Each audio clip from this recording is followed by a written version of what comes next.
Was George Zimmerman screaming for help? That's our bold question tonight. Welcome to the HLNTV.com evidence room. You can go to HLNTV.com/afterdark and listen to the calls many times you want if you want to try to determine whose voice it is, in fact, on that call.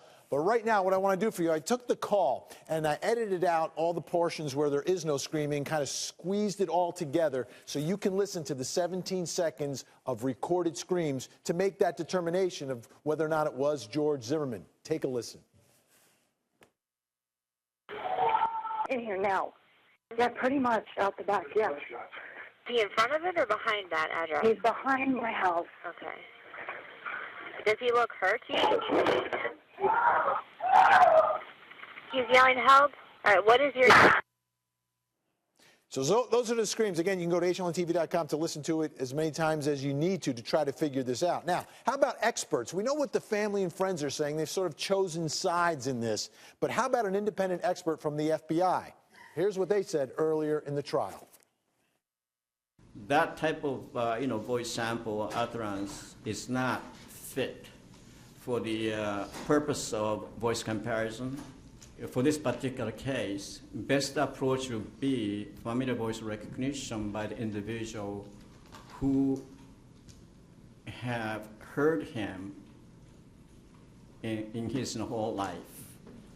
All right, so the FBI experts saying, hey, maybe you need to listen to the family and friends if they're more familiar. We can't figure it out. How about someone who's independent, though, that doesn't have a dog in the race, like an independent witness, someone who heard the screams? Well, we've heard from those types of witnesses as well. Take a listen.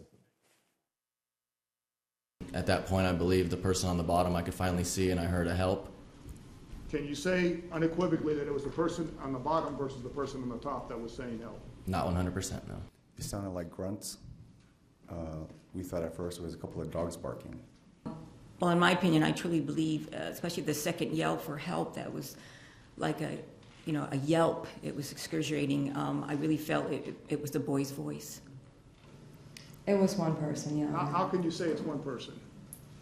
It just sounded like the same voice the whole time. Okay. And could you tell whether it was a man or a woman? It was a man. Okay. Could you identify the person in terms of describing the person's voice? Who it is? No. And Ryan, that's the problem that jurors in Seminole County are going to have. We'll see what our jury can do with it tonight. You've got independent witnesses saying different things. You've got family and friends saying different things. And the experts, well, there's not going to be an expert opinion here.